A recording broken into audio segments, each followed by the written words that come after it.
You go slowly down, you breathe in while you go down, and you breathe out while you go up. You breathe in while you go down, and you breathe out while you go up. I'm not sure if you do it right, therefore we show you how that works. The exercise for today is called hip thrust, and my model for today is Marie. So what we do is we take a bench for the hip thrust, and yeah, Marie is showing you now how that works. So Marie, let's go. How always, first step, we show you how it works. Second step, you are invited to come in our training that you can do the exercise with us and learn perfectly how it works. So Marie is now already laying on the bench. So you can see she is laying down with her shoulder blades on the bench. Her legs are standing in a 90-degree angle flat on the floor.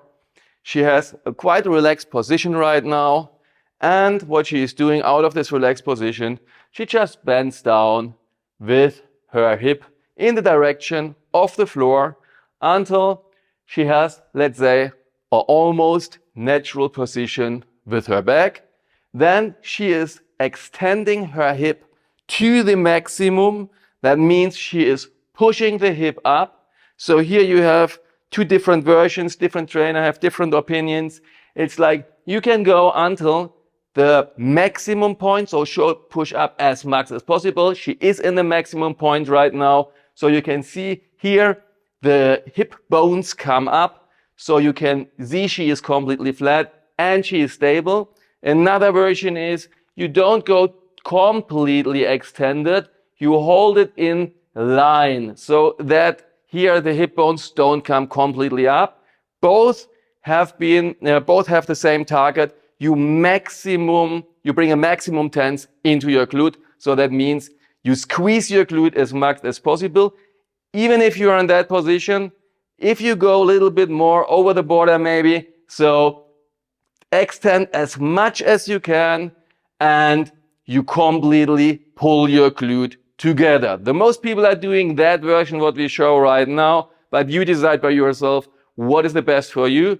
A very important thing here is if you have any pain here with your back, if you have hip problems, knee problems, problems with your feet joint or anywhere on the spine, don't use that exercise. It is an exercise what will bring in future definitely a lot of problems to people because young people are doing that exercise with a lot of weight and they are doing it wrong. So please be really, really careful. So slowly go down here. And you go to the position which you can still stabilize it. The tense in the abs is always there. And from there, you just push it up. You pull together your glute as much as possible. You go slowly down. You breathe in while you go down and you breathe out while you go up. You breathe in while you go down and you breathe out while you go up. That's the exercise. In total, what you can do is you can lay here also, for example, a core bag or a sandbag, how you want to call it, what you can see behind me. Or what people are doing is, but that really only do if you are really strong, if you are very stable. You can take a big bar, you lay the big bar there on the right side, on the left side, you make weight on it. You take that bar and you roll the bar above you. Under that, you make a towel or something what is a little bit protecting you, for example, a pillow or something else. And then you can press up the whole weight. Or you just lay here the sandbag, for example. I just show you with a roll how it would look like. So that is the position in which she would hold that weight and then push up the weight to the maximum or almost maximum position where she maximum gives tense in her glute, and then she just slowly goes down. I just wanted to show you that this is possible. I highly advise you, especially when you are younger, that you don't do it with weights, just use your own body, do it ultra slow, and you will feel an incredible pain in your muscle. That means your muscle gets stimulated and your muscle will grow in the direction like you want to have it. So now I want to invite you that you come into our training right now here. You jump inside and you do the exercise with us. So please go on your mat, have behind you a bench or something else what is similar to that you can lay on it, and then we will do the exercise together right now. So please Go on your bench, lay down, deeply breathe in and out. Bring a whole concentration into your body. Bring the concentration into your whole body. That's right. Deeply breathe in and out. Focus your abs, focus the tense in your abs, and focus your glute. And then you breathe deeply in one time more, and while breathing out, you go up. 1. We do 10 together. You hold the maximum position or the almost maximum position. You pull your glute together as much as you can, and you slowly go down, and you hold that position and come up again.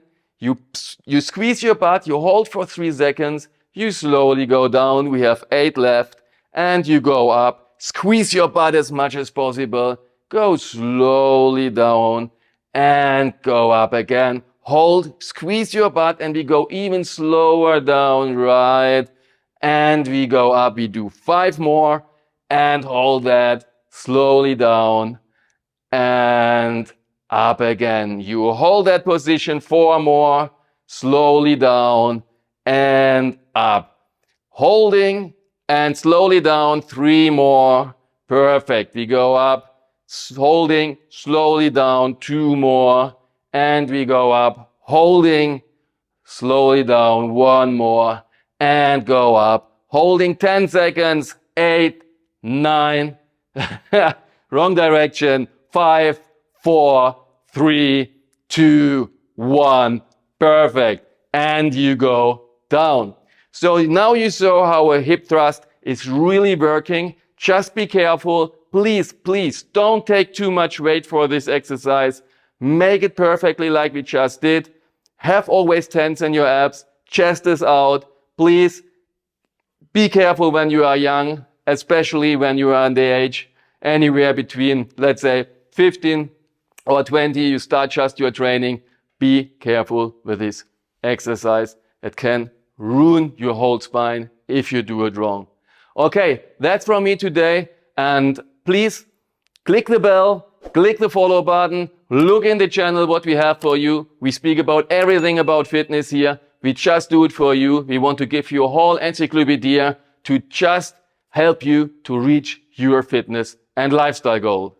I wish you a great day and see you soon. Bye.